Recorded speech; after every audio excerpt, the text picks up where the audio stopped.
ప్రభాస్ నటించిన ఆదిపురుష్ సినిమా గురించి చర్చ వస్తే ముందు దర్శకుడి గురించి మాట్లాడుకుంటారు. ప్రభాస్ను వాడుకోవడంలో ఓం రావత్ ఫెయిల్ అయ్యాడు. విజువల్స్ని సరిగ్గా హ్యాండిల్ చేయలేకపోయాడు. ఫలితంగా ప్రభాస్కు కాస్త డ్యామేజ్ జరిగింది. అనవసరంగా ప్రభాస్ ఈ సినిమాను ఒప్పుకున్నాడని ఫ్యాన్స్ బాధపడ్డారు. కానీ ఓం రావత్ పై మాత్రం సమయం, సందర్భం వచ్చినప్పుడల్లా ఫైర్ అవుతూనే ఉన్నారు. ఇక ఓం రావత్ కూడా కొన్ని రోజులు సైలెంట్ గానే ఉన్నాడు. ఫైనల్ గా ఇప్పుడు ఎవరూ ఊహించని బయోపిక్ ను అనౌన్స్ చేశాడు. మిసైల్ మ్యాన్ దివంగత్ మాజీ రాష్ట్రపతి అబ్దుల్ కలాం బయోపిక్ ను కలాం పేరుతో తెరకెక్కించబోతున్నారు. కాలీవుడ్ స్టార్ హీరో ధనుష్ ఇందులో కలాం పాత్రలో నటిస్తున్నాడు. తాజాగా ఈ మూవీ అనౌన్స్ చేస్తూ కేన్స్ ఫిల్మ్ ఫెస్టివల్లో టైటిల్ పోస్టర్ ను రిలీజ్ చేశారు. ఇందులో అబ్దుల్ కలాం షాడో పిక్ ను అణుబాంబు పేలుతున్న వద్ద డిజైన్ చేసి చూపించారు.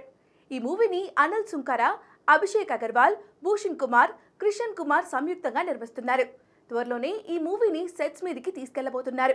ఇందులో కలాం గారు రామేశ్వరంలో పుట్టినప్పటి నుంచి ఎన్ని ఇబ్బందులు పడి రాష్ట్రపతి వరకు ఎలా ఎదిగారు అనేది చూపించబోతున్నారు. ప్రస్తుతం ధనుష్ కుబేరా సినిమాలో నటిస్తున్నాడు. ఈ మూవీ జూన్లో రిలీజ్ కాబోతుంది. దాని తర్వాత కలాం సినిమాను పట్టాలెక్కించే అవకాశాలు కనిపిస్తున్నాయి.